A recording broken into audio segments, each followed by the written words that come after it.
So, welcome to the Truth Temple podcast. This is volume 19. So, we're joined by Cian Fitzgerald Byrne. I hope I'm getting that right. Yeah. He's an Irish-born DJ. He's a radio DJ for the Southeast Radio. He's a former First Dates contester. He's a TikToker and social media influencer and a fitness fanatic. So, after my overview, can you give us a bit of an overview and a backstory on who you are, where you're from, what you're about? So it's great to be actually on the podcast today. First of all, great to meet you guys here in Liverpool. It's absolutely amazing to be here today. Honestly, I didn't think I'd be at a podcast while I'm here in Liverpool on a trip. It's just insane. So going on my life, I'm 23 years old. My name is Cianoo from County Wexford, a small village coming from Camolan. Been DJing since I was 15 years old. Okay. I'm a very family person. I love my family and very family orientated, but DJing is my life, and music is my passion since I was a young age. Really started in school since I was young, and I always wanted to DJ ever since I was younger, like in school and going on my life. I just love it to bits, like, you know. So what were some of the first things that really drew you into it? Like, was it at school? Like, did you see people? What drew you into that process? Yeah, so basically, like I was in primary school, and I always loved music. I always listened to Calvin Harris, David Guetta, all the top artists in the world. And like, even when I was in secondary school, I always used to come back home from secondary school. I used to go into my room every night, listen to music on my laptop, look up festivals, look up gigs where Calvin Harris or Tiesto and all these big artists where they were gigging at. And I always said to myself, look, I just want to be a DJ. I want to get into music. I always listened to music on the way to school, on the bus, and it just really impacted me, and I just really enjoyed it, listening to it and stuff like that. And like, even my family even said it, like, just go for what you want to do in life, Cian. Just do DJing and do what you want to love doing. So like, literally, I started off at my dad's party down in my local pub. Right, okay. It was his 40th birthday. And how long was this ago? This is about, you're talking 7 or 8 years ago. Right, okay. I literally just went down there and didn't know what I was doing. I didn't have a clue what I was at each night. It was just mental feeling for me, like, just to do my first gig in my local bar in Jack's Tavern in Camolan. Like, went down there that night and I just DJed to family and friends, and everyone come up to me at the end of the night and said, Cianoo, you're great. Like, I want to book you for the next event. And that really got me going, like, you know. And then I set up a TikTok account and Facebook and Instagram account, and I just literally wanted to keep going with it. And then kind of COVID came into the mix then as well. Yeah, of course. I didn't know where I was going to, what I was wanting to do then. Will I keep going with the DJing? Will I change to a different career? I didn't really know what I was at. So I literally just did my own studio back at home in my garden shed. Right. At the back of the garden, and I went live on Facebook. I went actually live into a Liverpool Reds group as well. Massive following around Dublin and around the whole country of Ireland, and a few, obviously, England people were there as well. And I went live on that every night, and that got the publicity up as well. And like, every single night I was going live on TikTok. It was just insane. The publicity, the people commenting, messaging me saying, Cian, you're really getting the positivity up, and you're really, the inspiration is insane, you know. And I keep getting messages on that, like, how did you do it? Like, and I just said, keep being positive, and I just love it. Yeah. So like, what were some of the other markers? Obviously, you said about like when you were going live, you were getting a lot of positive feedback. But what were the other markers that you thought, like, this DJing lifestyle is really for me, and that pushed you on to do it? Yeah, obviously, like, I was getting messages every day as well from younger kids as well. They were kind of saying, Cianoo, how do I get into DJing? And I was always telling them what to do and stuff.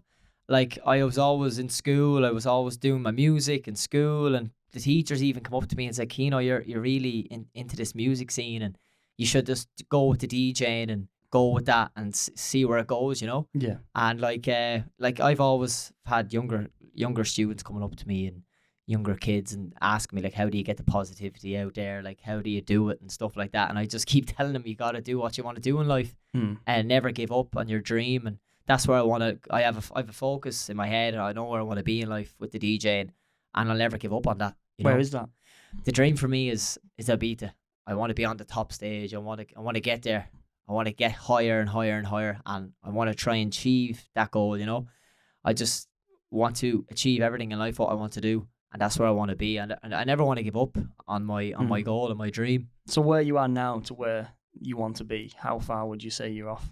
So where I am now is actually really good. Like, I've released my own music, and I've released five songs at the moment, which is on Spotify, and like, I never thought I'd be able to release my own music. Like last year, like I had no music released, and like I was saying, I need to kind of release my own music to kind of get more bigger and stuff like that, you know. So where I'm at now is at a good position because I've a lot of contacts where I can actually talk to people about in the industry as well, where they've been at and how they went through the DJing part of the scale, you know. So where I say now, I'm at a good position to where I want to be, and just want to keep on going because like I'm only 23 and you never know what the future will bring, you know, in the next couple of years. Like you just don't know. What is the best thing that you've experienced as a DJ? Like what is the best experience as a DJ? The best experience for me, DJing wise, is like you're actually making the people on the dance floor their night, you know. Like you're on the decks, you're having the best time of your life, and you're looking down at the dance floor, and people are having the best time of their lives, dancing to your music, dancing to what you play, as well. Especially they're coming up to you at the end of the night and saying, "Jesus, Cianoo, I had some night there," you know, and that really makes me feel good in a way, you know. It makes me feel great. So that's probably the best feeling I have about the DJing is making someone's night, really. Yeah. Have you ever had the opposite where like you've had someone come up to you and go, "That was rubbish, mate"? Well, you do get that a lot. Like, as in, I get that quite a lot of times as well. Right. Like people are coming up and saying like, "What was this and what was that?" And like, and I kind of ignore that, you know, and I kind of focus on the people that had a good night instead of the negativity, because I always get negativity now, and like posts as well. Like recently I've been getting really bad trolled online on TikTok as well. Like it's kind of basically on TikTok where people are just every post I put up on TikTok recently now is just nothing but trolls and content, and it's kind of getting out of hand, you know. And I kind of want to send out this message to the people to say like I just ignore that now and focus on the positivities in life, because it's just not worth that, you know. Yeah. So when you're obviously performing live and whatnot, how do you gain, obviously like in any sport or in any endeavor, like it's hard to like, you know, gain that optimal experience. How do you gain an optimal experience when you're DJing? How do you get the best from that crowd? Just I kind of read the crowd, you know. Right. Okay. Like when I'm playing my music and stuff, I always read the crowd and what they kind of like, and see like there's people on the dance floor having a good time. Then I know how to engage that crowd, you know. Like then I just put in an absolute banger, and then it gets the crowd lifted up, and the crowd goes wild, and I'm like, whoa, this is just insane. So as a DJ, do you constantly change your mind of like, you know, what you're going to do next based on like the crowd? So you're constantly reviewing, So you don't really have like a set of like, oh, this is the songs I'm going to play and this is how I'm going to do it. You kind of read as you're going. Read as I'm going, literally. Right. Like I always have the headphones on, reading the crowd, listen to the next song, what I have. So I could have like literally Avicii levels just saying the next song, and the crowd could go absolutely nuts. So it's not actually, it's all set in your head what you want to play and where's the next song at, and how you're going to beat mix that into the next track. And you have to be just so concentrated, and the energy as well. You have to keep the energy flowing. Yeah, so you have to have that feedback and be quite dynamic. Exactly, because I'm great on like a lot of people say I'm good on the mic as well, kind of getting the crowd going and get your hands up in the air. Yeah, like talking to them constantly. Yeah. What's like your craziest story that you have about DJing? That's a good question. The craziest story I've had about DJing is where I was actually playing in a nightclub in I think it was in Wexford, and I was playing an absolute banger of a tune, and the song turned off, the whole decks turned off. Oh, okay, so that cut out. When everyone was enjoying the night, the whole music cut off, and I was like, what am I going to do here? Like I have no input in this. I can't even talk down to the crowd because I was up on a height, you see, as well. Right. And the whole music just turned off, and I was like, what am I going to do here? Like, I can't do nothing. Like, the crowd are just gone blank. And what did you do? I literally just I ran down to the guy in the nightclub. He was behind the bar, and I said, what's going on? He said the electricity went. So there was nothing. So I couldn't, nothing I could do. So I had to wait 3 or 4 minutes to get the music back on. But luckily enough, the crowd stayed there. There was hundreds of people at the dance floor, and they stayed at the dance floor, luckily enough, and I turned back on, and it was probably one of the best nights I've had. Oh, fair enough. So obviously, like, you have these events and whatnot. So take me through let's just take an example of an event day. So like, take me through the day for you. Like, what do you do? Like, what are your routines on that day that you're preparing for that event? Yeah, so basically, I wake up early every morning. I wake up at like 5, half 5, 6 o'clock. Every morning? Nearly every morning. I have a routine. So even my best friend James, he knows that, you know what I mean? Yeah. I wake up every morning at half 5, 6. I get up, get my breakfast, go straight to the gym, get the day right, start off your day right. Straight after that, then I literally go for a sauna or a swim, come back, get my food in, get a nice food, get a nice, like, my diet is very good. What kind of things do you eat? I'd eat like obviously I'd eat my porridge in the morning, and I'd eat my yogurt, all of us fruit, veg, chicken, turkey, get all the high protein in. Bit of a protein shake as well before a gig, you know. But like, obviously start off the morning really good and get my day right, and then I go down to the radio station and record my radio show for the week. Right, okay. For the weekend ahead, you know. I go down there I spend about 3 or 4 hours down there recording a show, and I just love it. Like, just love it. The radio, the people down there are just amazing, you know. They gave me such a great opportunity to get my own radio show, to show off my dance music, to show off my skills. And I spent the day down there kind of as well, doing my radio show, come back, get ready for my gig, stay focused, stay hydrated, plenty of water, because I don't drink, I don't smoke. So I'm always ready for a new for the gig ahead, you know. What kind of other things do you do to like bring focus to that event? So I go out, do a hike, do a lot of walking, and do a lot of running. I love my running. Like, I'm always outside, outdoors, loving doing that. I go outside nearly every day doing my running, 5Ks, could be even 10K, you know. And I just love that because it's great for your mental health. It's great for your head, you know, and you're showing positivity to people as well doing that. Like, you're putting up your Instagram each day. I love my content. I have to put up content every day. Yeah. To show my fans and show my followers what I'm doing each day, you know, because if I don't put up content, they'd be saying, like, what's he doing each day, you know. And people kind of love that. They love seeing your content and stuff. So that's kind of my routine. Yeah. What I do each day. What are some of like the misconceptions that people have about DJing? Like, what are some of the things that you deal with on a day-to-day basis that is problematic in terms of your preparation for DJing? So like a lot of people do be kind of I don't know what the word is, but like they always kind of put a few remarks on my DJing skills and say it's not up to technique, and the technique you're doing is incorrect. But I kind of ignore all that, you know. Like the way TikTok and Instagram now, like TikTok especially, it's gone very negative app, you know, in terms of that. Like, you're putting up kind of mixes, you know. Like, I put up mashups as well each week, and you're always going to get the negative feedback whatever you put up, you know. But I always focus on the positivities and the people who like that kind of content that I'm doing and what I'm kind of DJing as well, you know. So like, they don't realize how like difficult it is to actually do it. And do they ever have any merit to what they're on about? Like, do some of them know even the first thing about DJing, of what you're doing wrong or right or whatever? Not really. Like, none of them kind of know what DJing is. It's like a lot of people saying, "Oh, it's like you're literally playing off a Spotify playlist," but that's just like, it's just ridiculous messages coming in, you know, and comments like, "Oh, you're playing off it. You're only clicking a button," and it's not like that. Like, you know, if you were there and you were looking at what a DJ does, it's totally different. It's really, it can be really, DJing can be really tiring as well.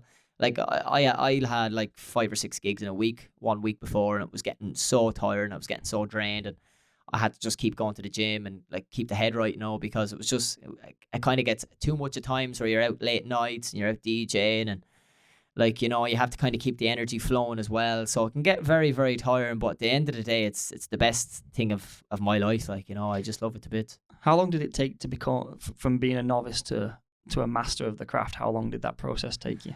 So like, when I started DJing at 15, so it took me at least 3 to 4 years to kind of get it going and see where I'm at, and like to get my skills better. I went to a few guys literally in, like, around my village where I lived, where I am living, and I asked them for advice on how to DJ, and they came up to me and they gave me advice on how to mix and do my skills, like, you know.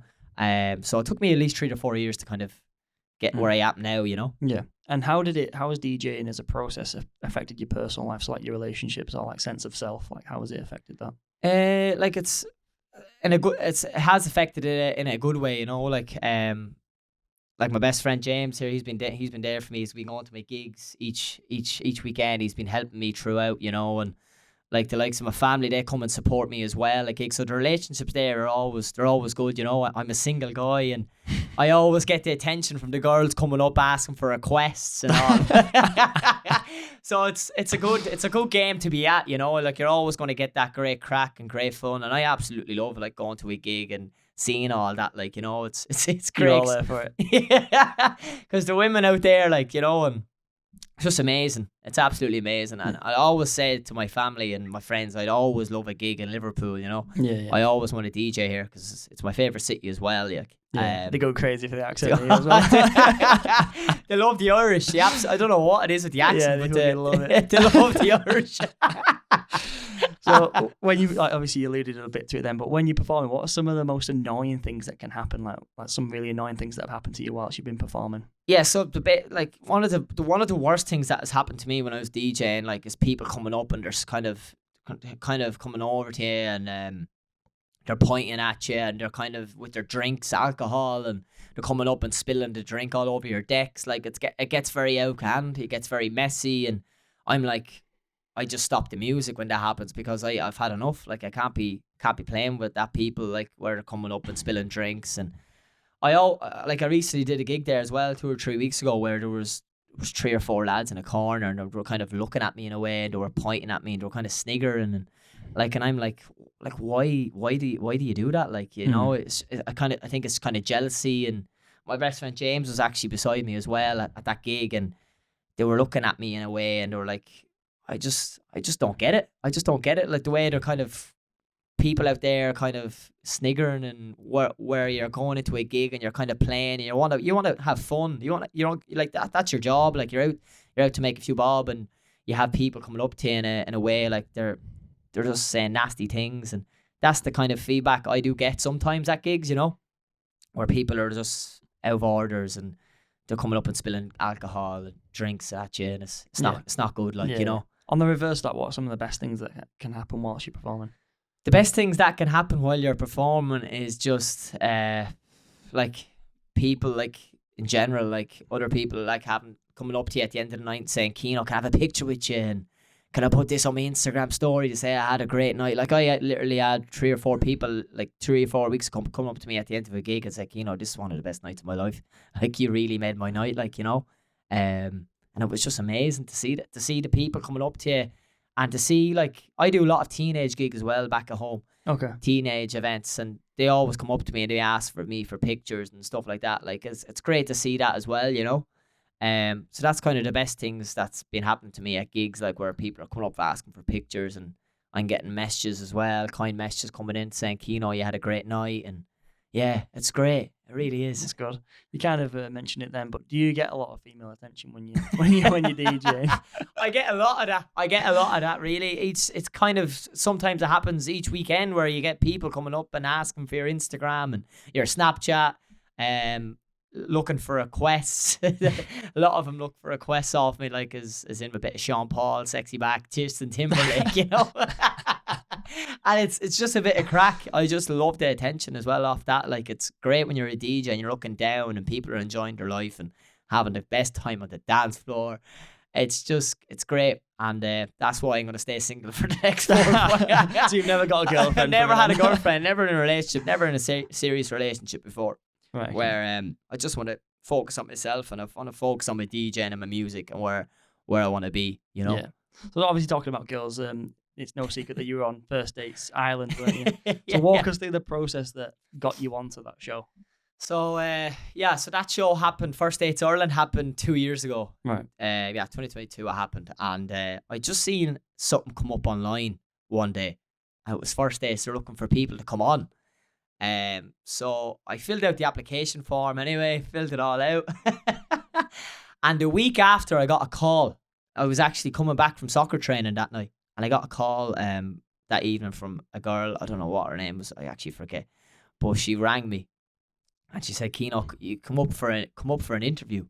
So you have to interview to get on the show? You have to get interviewed on the show, yeah. So I went up for an interview that the following week in First Dates Ireland restaurant, and it went really, really well. She really, really liked me and stuff like that. And I went back down actually the same day, but the following day I got a call to say I was actually on the show, which I could not believe, you know. But it was such an amazing experience. It really, really was. It was in the Gibson Hotel in Dublin. I had to finish my match the day of the day. I had to finish my soccer match early. I had to get off early. I finished up the second half of the match, and I I had to run off the pitch, and lads were saying, "Where are you going?" Like, you know what I mean? Didn't have a clue. First day. Yeah, they didn't have a clue. So I literally went straight to the barber shop, got a fresh trim off the barber. He goes, "Where are you going?" I was like, "I'm going on first dates." He couldn't believe it. So I went straight up to the hotel that evening, and it was just amazing. I was really nervous before going on it, but the producers and all up there were phenomenal. Like, they really kind of calmed my nerves. And I went into the restaurant, and I seen the girl at the top of the bar, and I was like, here we go now. I hope this girl is going to be great, you know. And it turned out great. It really did. Her name is Ellie. She's from Limerick. She came to Limerick. She's about 3 hours drive from me, but I really went well. I really did. Like, it went really smoothly. We were just bouncing off each other. We were having the crack, having the chats, having the laugh. It was really good, and we really got on really well, and we still chat, we still talk now, and it was amazing experience. It really was. And like, the RTE producers were there. It's the biggest dating show in the country, like, you know, and it was just amazing. Then literally my best friend James was there as well. He was dating another person that an hour before me, I think it was, and we just literally met there that day, and we became best mates that day. So you were in like a waiting room sort of thing. So that was it. It's literally a waiting room. Waiting room, yeah. Now we're best mates. It's absolutely mad, you know, like, you know, and it was one of the best experiences of my life. It really was. So that's what they do. You kind of just wait in there, and they just kind of call you through. It's like, right, it's your time for your date. Go on, you get out there. Like, you guys, she's not here yet. Like, that's exactly it. Like, it was such an amazing experience. It really was.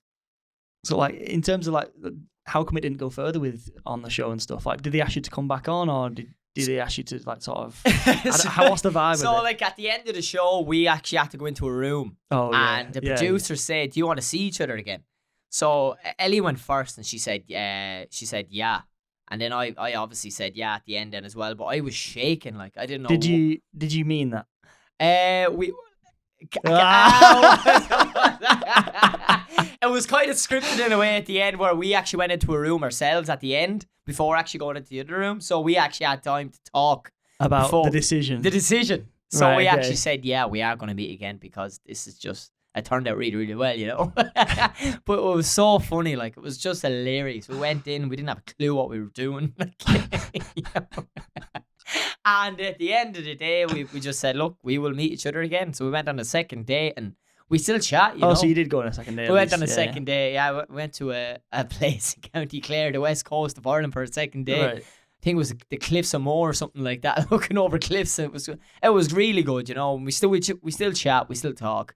We're still friends, so it's more of like a friendship, more kind of a friendship now, because it was just too much of a travel distance as well. She was living 3 hours from me, and it was getting too much, you know. What was some of the feedback that you got, like, from that going on the show? Was it quite positive, negative? Like, it was a bit of both. Like, I was getting a bit of negative comments as well. Why are you wearing a shirt and blah blah blah? All these kind of comments and stuff like that. And then the other positive side of it as well, like, I was getting really good comments to say, Jesus, Cian, like, you have some guts to go on that show. Like, fair play to you. You, like, you know what I mean? Fair play to you.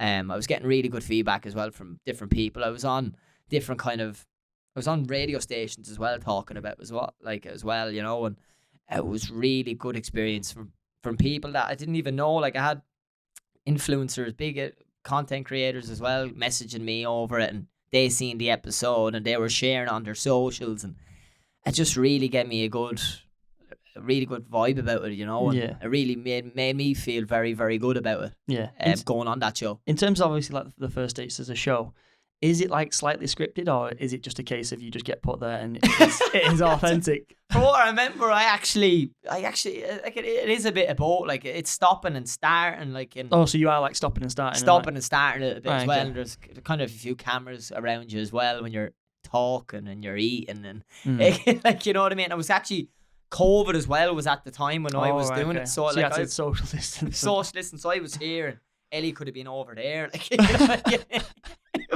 it was very mad in a way, you know, but it was very, very good. It really, very was. So you also made an appearance on another show. So I came across this. It said, You know what I'm gonna say, don't you? Yeah, this show is hilarious. Like, so it's pulling with parents, right? yeah, like. So what does that entail? Pulling with the parents is where my mum and dad was involved in the dating show, really. So they were controlling my Tinder profile.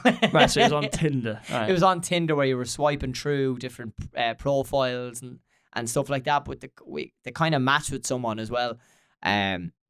So I went on 2 dates, pulling with the parents. I went on 2 dates. My mum and dad picks the 2 dates, the 2 girls where you go on. Yeah. So I went on one day went to a Wexford Heritage Park, and I was chatting to a girl in a big massive garden, and then the other one was in like a pub in a background with other people that were actually in the pub drinking, and I was actually there with her. But like I had an earpiece in my ear, so I had to get any word that came out of my mouth was from my mum and dad. You know? Oh, right, okay. Yeah, they were speaking in my ear, like, and it was just crazy. The stuff they were coming out with, like, it was just hilarious, And you had to say, like, did you have to say that? I had to say that, but the girl that was dating me, she didn't have a clue what I had in my ear, It was just hilarious. But it's an experience that I won't forget. And my mum and dad, they actually enjoyed doing it. Like, they did it for the crack, did it for the laugh. Yeah. Everyone loved it.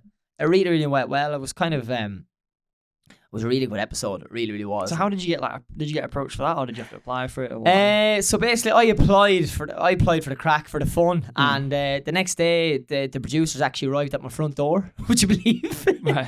And they actually knocked on the door, and my mum answering. My mum was like, "What's going on here?" Like, because my mum and dad didn't have a clue what was going on, so I had to tell them the next day what they have been signed up for. Like, and it was a dating show with my mum and dad, Yeah. And they said, "Look, let's do it for the crack. Let's do it for the fun, So they were up for it, even though they got dragged into it. They got dragged into it. So going back to combining them both, what is more nerve-wracking? Is it the sake of being on TV, or is it like the dating experience as a whole? Like, what was more nerve-wracking for you? For me, I think it was like being on TV. It's obviously was nerve-wracking because like you don't know what you're going to say, and you don't know what you're going to do as well, and you're going to obviously have people judging you, like if you're going on TV as well, especially. It's like First Dates Ireland's the biggest dating show in the country, as well. So that was probably one of the nerve-wracking moments for me, going on TV and showing off my, like, obviously my character in a sense, and what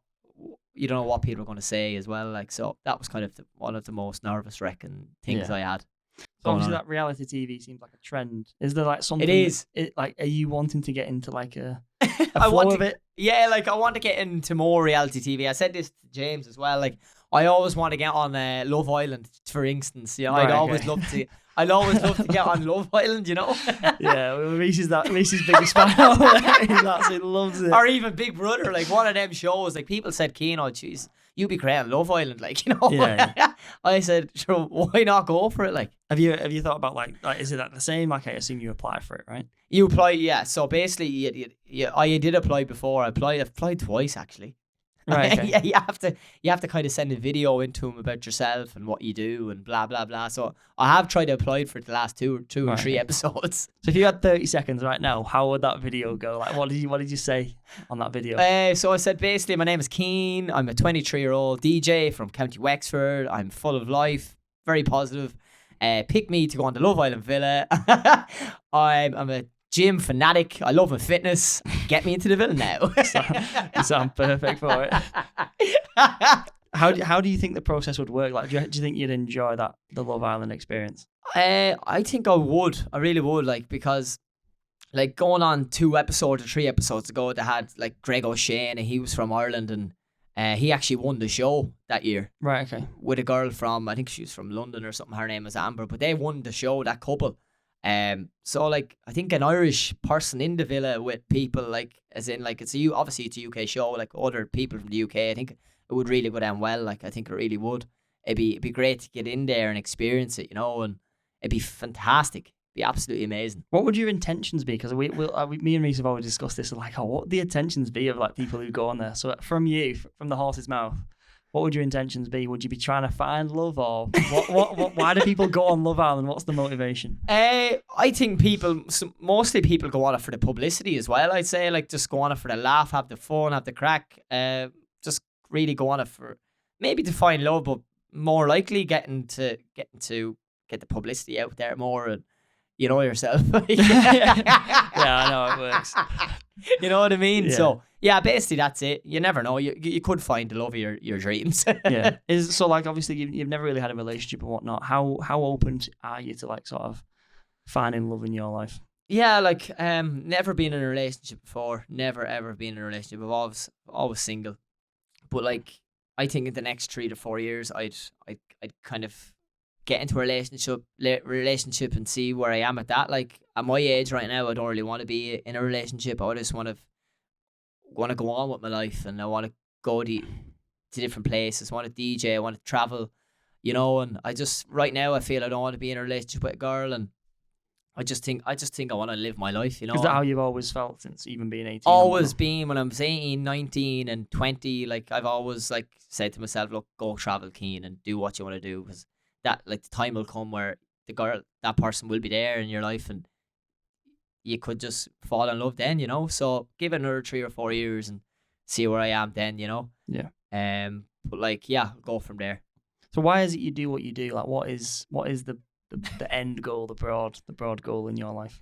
The broad goal in my life, where I want to be, is I want to be at the top. I want to be at a beta. Like looking at Calvin Harris back in May, I'm not sure why it was just a dream to just be up there. I actually get me goosebumps in my stomach just to look at that scene, like, you know, and just to see that where that level is at in the music industry, the DJing career. I want to be at the top of that. Like I just want to get there someday, and hopefully that dream will come true. You know, I just work hard for my craft. You know, since I was 15, 16, I've just been DJing every week and every weekend, and I just love it to bits. And I just think if you keep working hard and keep following your dreams, the time will come. Like, and keep being positive. That's the main goal. You have to keep being positive in life. Yeah. What are some of the main motivations behind like people in your life, or some things that spurred you on early on, or sort of on this path of keeping on going? So like I always listen to different people online as well, like the likes of like Deck Pierce. He's a really good guy in Ireland that like he does DJing, and he runs his own dance show on Today FM. And I actually was chatting to him like 2 or 3 years ago how he went into DJing and how he did his career. He always gave me advice, and he always gave me motivational speech and saying like, you know, like just keep going, never let the negativity come into your life, just focus always on the positives. And I always stuck that in my head, like as in like I always kind of remember that what he said to me, and it always stays in my head where I want to be. Like I want to be like him, and I want to keep going with that, you know. Yeah. What kind of like familial support did you have? Like, did your mum and dad always sort of spur you on to do like sort of what you wanted? Yeah, so like my mum and dad they always wanted to support me. They always will support me in life. Like I love them to bits, and I'm a family person. Like I'm always there for my family and family caring person. But they always spurred me on where I want to be. Like when I came out of secondary school, I actually went into a healthcare course. Would you believe? Healthcare. College. A college. Right. Okay. Healthcare assistant. Because my mum is a social care worker. She works with people with autism. So I kind of wanted to kind of do that as well, you know, and I didn't have a clue about my music and DJing and that in that sense. So I just went into a healthcare course, and I did that course, and then I came back out and I said, this is not for me. Like I always listen to music, why not go into my DJing? And I did a course there up in Bray, about an hour from my house, and I did music production and DJ techniques, and it went so well. And I also did a radio course as well with Today FM, one of the biggest and best stations in the country. Went up there, did a radio course up there with them, and I said, this is for me. This is for me, radio, media, DJing. This is for me. Like, I absolutely love it. Yeah, so you just fell in love with it. Fell in love with it. Like, it's just amazing. If you like this video so far, don't forget to drop a like, comment, and subscribe at Truth Temple Podcast. So obviously, like you've gone through different processes and whatnot, but what have been some of the most difficult times you've been through? Like, what have been some of the obstacles that you've struggled with? Yeah, so the most difficult time I've been suffering with, like, in like I don't let it on me at times, but like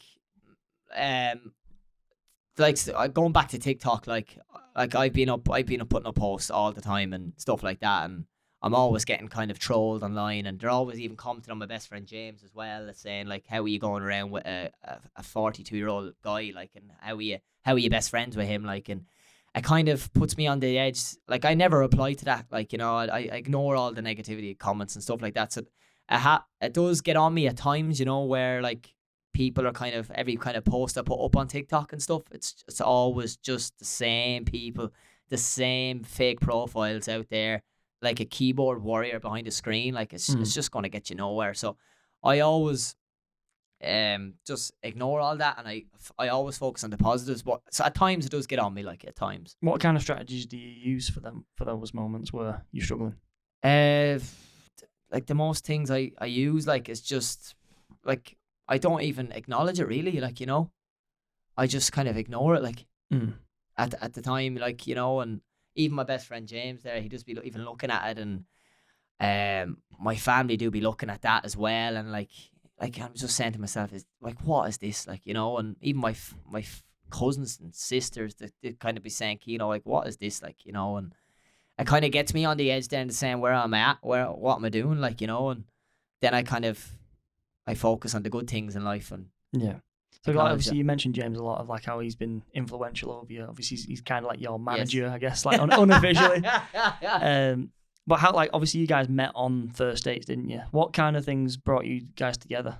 Just like the memories we've had, it's amazing. Like the friendship we've had since we met each other has just been insane. Like, it really has. He's been there for me. I've been there for him. Like, his mother recently passed away as well. Like, I think it was 2 months ago. And I've been there for him through thick and thin. Like, we've been there for each other. We've been on different trips, and I think God said, look, this is a gift or something, like, I just happened in an instinct where we're just best mates and we do everything together now.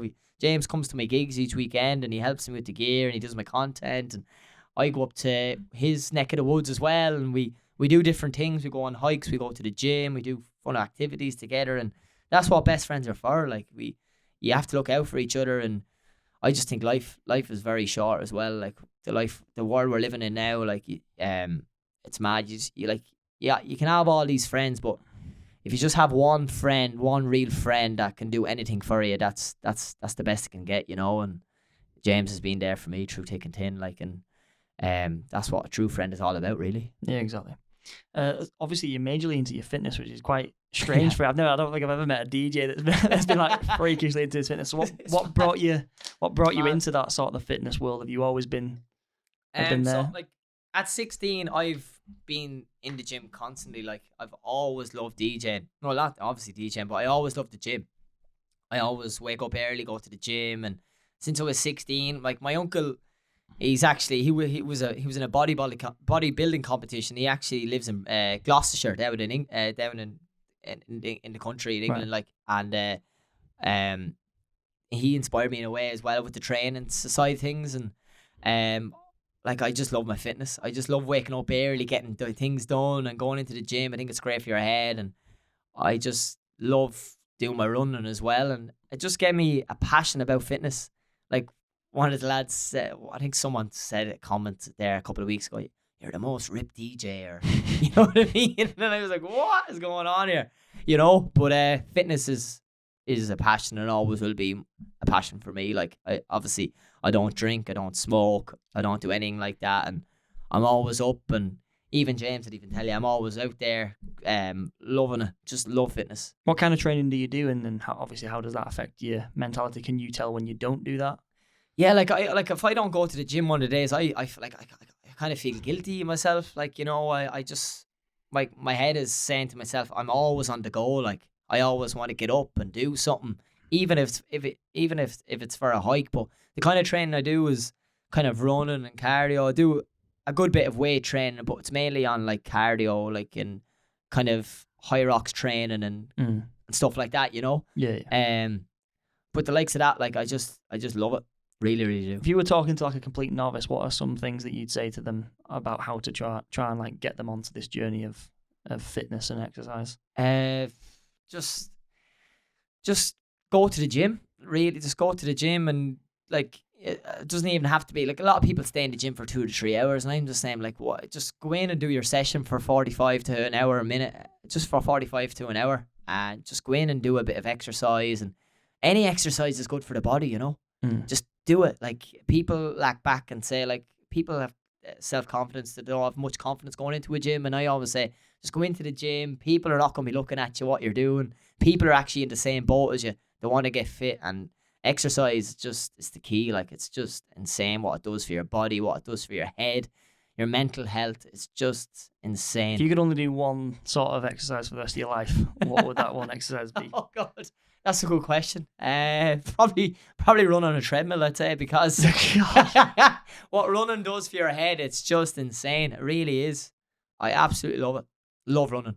Right, so we're going to circle back to DJing a slight bit. So, like, for someone who's sort of on that path that you were on when you were like 16, 17, sort of figuring out that you wanted to do DJing properly, like, what are some of the things that you'd sort of push them onto? Like, what path would you push them down? So, like, I always get a lot of messages coming in on my DMs and Instagram nearly every week. Young kids coming on to me, 15, 16 years of age, and asking me how did I get into DJing and how did I start it off? And I always tell them my story, and they're always saying, Cianoo, that's amazing. And they'd get their laptops and they'd get their USBs, and they'd start off. I actually went to a kid's house, I think it was 2 or 3 years ago, and I gave him my hoodie with Cianoo on the back of it, DJ Cianoo, it says on the back of it, and it really kind of inspired him. And now he's actually DJing away and he's loving life, like, you know. And I always get a message off him saying, Cianoo, you inspired me, like, you really did. And it makes him feel so good. You like, so I always get messages popping up each week on my DMs, 16 younger kids asking me how to get into DJing. And it's just to start. It's just the start. It really is. Like, and I always say to myself, "What if you love something, just do it." Is it something that you can learn completely? Like, did you learn it completely by yourself? Like, is it a YouTube job? Like, how do you actually learn how to DJ? I literally learned like I literally learned at home. I literally did. I literally just made a studio at the back of my garden shed, made it into a little rave pit. It was called Cianoo's rave pit, like, and I started at home. I just literally got a laptop. My uncle's got me a little small deck. It was like this small, and just, I think it was like 40 euro at the time.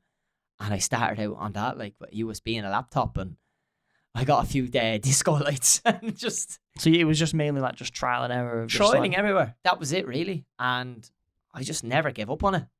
What do you think are some of the key traits to like sort of keep yourself taking in the DJ world? What are some of the traits that you absolutely need? The key traits: you need a good attitude. You need a good, like, you need to read the crowd right. You need to have good skills about like what you're going to play, and like, obviously what you're going to say in the mic as well. You need all them skills in the DJing world. You need to have your mixing on top level, like, as well. Like, you need to get them skills right. And like, all them different skills you need, and you need a good attitude. You need to be positive, and you need to be going to a gig smiling, and you need to get the crowd going as well. So like, all that is all involved in the DJing world, I think. What are some things you absolutely have to avoid? You absolutely have to avoid the negativity, the negative people in, because you're always going to get that gigs. I always get that gigs each week where you're going to have people looking at you and stuff like that. But so just block it out. Just always put the hands up in the air and go wild, you know. Absolutely. So that's the kind of negative things you have to avoid in the DJing world. So in your short term plan, what is next for you over let's say the next year or so? What is next for you? The next thing I want to do is release more music. I want to get there. I want to get my followers up as well. I want to progress into more music, and possibly get into more kind of media, get into more, like, maybe get into another TV show. But other than that, I want to get my DJing on top. Like, I want to meet more new people in the industry. Maybe meet Calvin Harris. Who knows? But like, I just want to get there, and I want to explore as well. I want to play in Liverpool. I want to play in different kind of countries, you know. But Ibiza for me would be the top level for me. Like, I want to get there. One thing I've like stumbled onto that I'm asking a lot of people about lately is this thing of mental health. You've referred to it a few times. What kind of things would you say to people who are struggling with mental health? Like, if anyone's struggling out there with mental health, always talk to someone. Like as you know, like, a lot of men don't talk. They don't speak. They keep it in, and it's just not good. You know what I mean? And like, literally, like, mental health is just what it is now, it's mad. It really, really is. It's getting so bad at the times as well, where people are just not talking to people. But what I'd say out there to people is keep being strong, keep the head up, and just try keep being positive, and always talk to someone, always talk to a loved one, talk to your best mate, what's going on, because you don't know what anyone's going through in life. You really don't. And always be kind to each other. Like, kindness is just the key in a world where you can be anything. Be kind, because like, you don't know what anyone's going through in life, and that's the thing for me, you know. Is it something that you've ever struggled with? Mental health has been a thing I haven't always been struggling with, but I did struggle at a time with my mental health. Like, I was out gigging in a foreign country. Not going to say, but like, I was out gigging in a foreign country out there, literally during the summer, and I just didn't feel right. And my head was scrambled. It was late nights gigging, coming in at 5 a.m. Like, I was gigging 5 nights a week as well, and it was just not a nice feeling. Like, my plan, my routine was all gone. I didn't know where to look. I didn't know where to go. I was meant to be there for the whole summer this year, till August, like, basically, and I had to get out of there after a month because my head was scrambled. I actually rang James, crying on the phone to my best friend James, and I never felt that way in my life. I really struggled, and I just literally fell down in a hoop. What kind of things do you think caused that? Was it, like you said about routine? Was it predominantly because of the routine? It was kind of the routine, and I was getting kind of controlled as well, and like, a lot of things came up in that, like, and I didn't really like it. I just didn't enjoy it. Like, I was DJing like at 9 o'clock at night till maybe 5 or 6 o'clock in the morning, and like, I was getting home then and was getting on a bicycle, like, where I was living in the place as well. It was like 30-minute cycle, so I wasn't getting my sleep in, and I used to come back to the place each night, and I used to cry. Like, I used to just fall in a heap. I used to get on the bed, and I'd be upset. I'd be upset about it, and it was just very hard. It really, really was. And I was DJing 6 nights a week out there, and it was just too much. I was DJing 9 hours a night, and my body wasn't able for it. It really, really was. And I was thinking about different things in my life as well, and is this worth it at all? Like, I just really had to get out there. I had to get it out there, and I even FaceTimed James like one of the nights, and he couldn't even believe it, like how upset I was, and he told me get the next flight home. So at that point, my mental health was very, very bad. How soon did you recover from that? So literally, like, the day after I got the flight home, it was like, I think it was 2 weeks after that where I felt better in myself, and I had the family kind of supporting me. I had my cousins around me, and I felt normal again. You know what I mean? I was doing my own gigs back at home where I wanted to be, and I'm only doing 2 to 3 hour gigs now, which is great for me. Like, because like where I was at, like, my routine was out of scale. Like, I wasn't going to the gym. Like, I wasn't really training right. I was going to the gym in the evening time where I don't do that. Like, you know, and I was getting lack of sleep as well. My confidence wasn't great. Like, everything went down on me. Like, and ever since I came home now, I'm just a better person, and it's insane. Like, you know, people around me now, it's amazing, and I'm feeling so happy in myself, and the music as well. It's the DJ and the gigs I have at home. It's brought me to a better happiness in my life. Yeah. Do you think you'd always need to sort of stay around like the UK doing it, or would you ever want, like you said about Ibiza and stuff like that? Is it a case of going abroad is much harder in terms of like the routine and whatnot? Yeah, like, I would, like, obviously I love my gigs in Ireland. It's my home country. I absolutely love it. I love the UK. I want a gig in the UK. I always said it to everybody at home, and I always said to my family, I want a gig in England. Like, I really do. But the likes of going to a different country and not knowing people, and like telling me things that weren't true as well. Like, you're going to be gigging 3 to 4 nights, and then it changes into 6 nights a week out foreign, and you're DJing out there 9 hours a night. Like, how could it be good for your body? Like, it really couldn't. Like, it gets tired, and you're drained from it. So out there, like where I was, it was just too much. But like, the likes of it, I think Ibiza would be a different ball game, you know. Yeah. In terms of like, you kind of said about it there, like the toll that it takes on your body. Because like, I have a mate who's a DJ, and he's literally partially deaf now. He's only 27. So like, how do you like obviously pursue that lifestyle without having the sort of the dangers of the lifestyle affect you? So like, yeah, say that question again. Yeah, I said it. So like in terms of like how do you avoid the negative effects of DJing in terms of like, you know, the possible health effects it could have on you? Yeah, so like I kind of I turn off the negativities, everything, all the negativity people out there.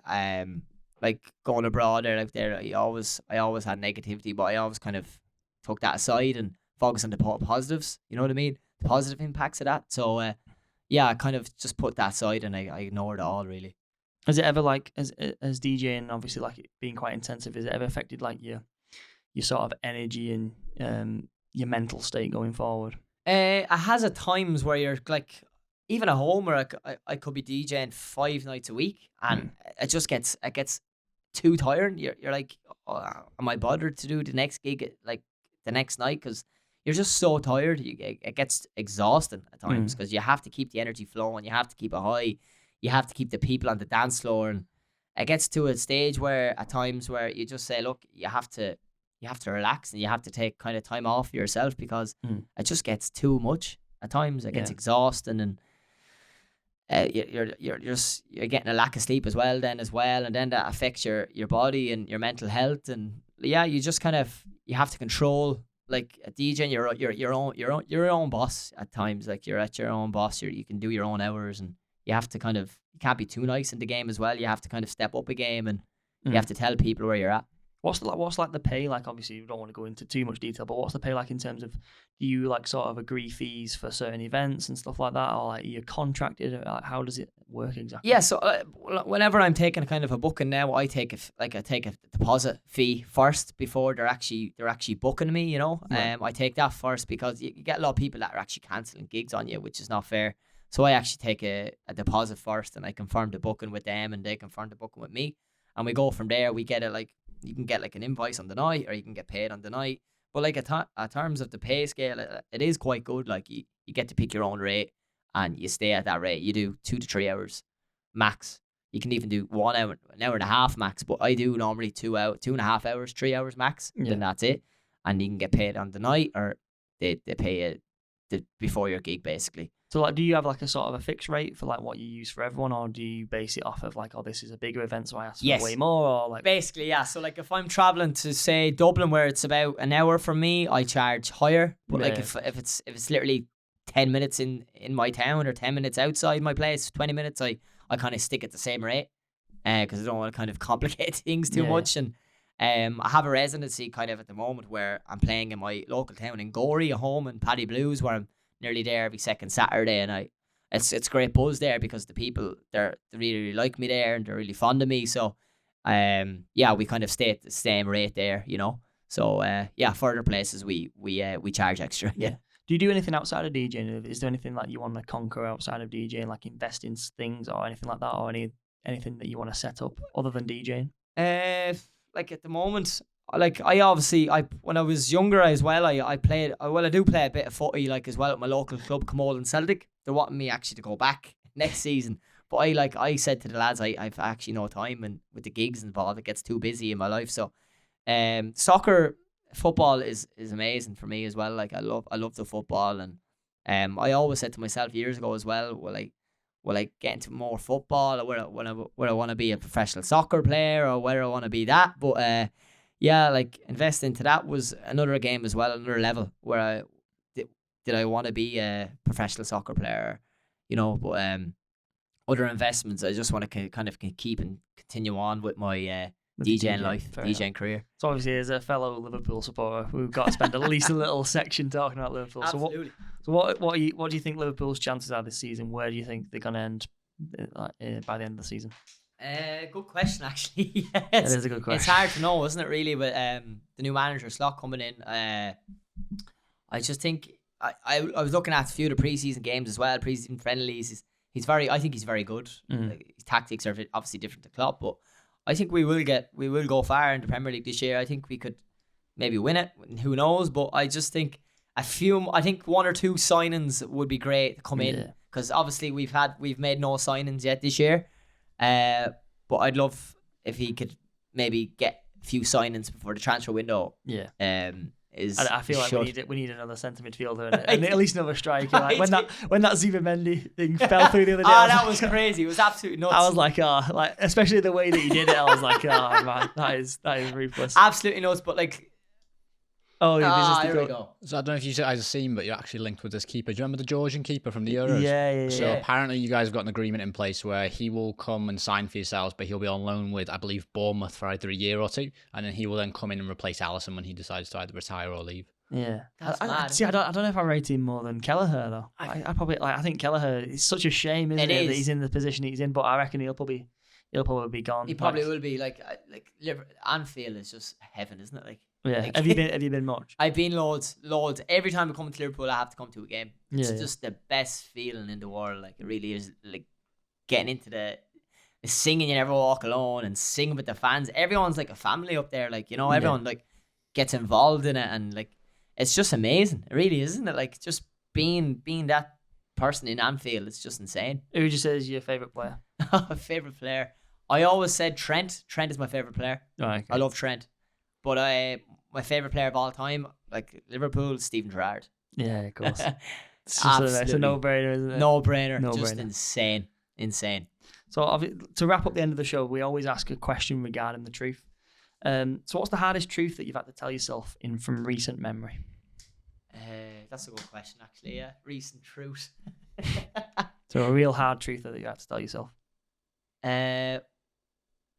Why I always say probably the biggest truth I have had was recently this year. Probably is why did I go to the destination where I was wanting to DJ this year? Why did I do that? Because it just as I said affected me on my mental health big time. So that's the kind of the truth I would kind of lay out on myself. Why did I kind of do that in a sense? You know what I mean? But isn't that looking at it in retrospect like you wouldn't have known that had you not have?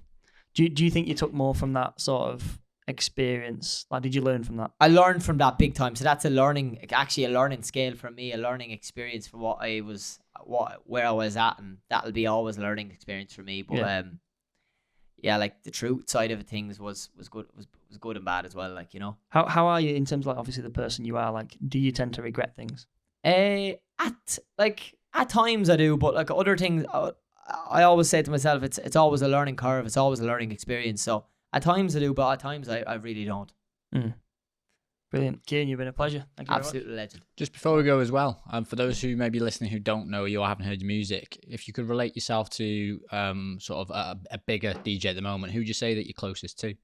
The closest DJ I'm really close to right now would be Marty Guilfoyle. I just love Marty Guilfoyle. He's from... I don't know who that is. He's a Spin 103.8 radio DJ in Dublin, and... We're always chatting on WhatsApp, and he's always giving me advice. So a big shout to Marty Guilfoyle on that, and a big shout out to everybody. I hope everybody tunes into this podcast. It's been an absolute pleasure to be here in Liverpool. Before I go home, your favourite city, my favourite city in the world. And have you mates. have you got anything coming out as well? Any new songs? Yeah, new track coming out. I'll have a new track coming out in the next couple of weeks. Working with a UK producer actually as well. He's from Essex. His name is Finlay, I think his name is. We're working on that track at the moment. So a lot of new track coming out, and check me out on Spotify. Cianoo is the name, Ciano. Cianoo on Spotify, Instagram, and also TikTok. It's been an absolute pleasure. It just really means a lot to me. Thanks. Beautiful. So Cheers for that, Cian. Cheers. Thank you very much for watching. If you've liked this video and you want to see future videos like this video, then like and subscribe and follow the Truth Ever podcast.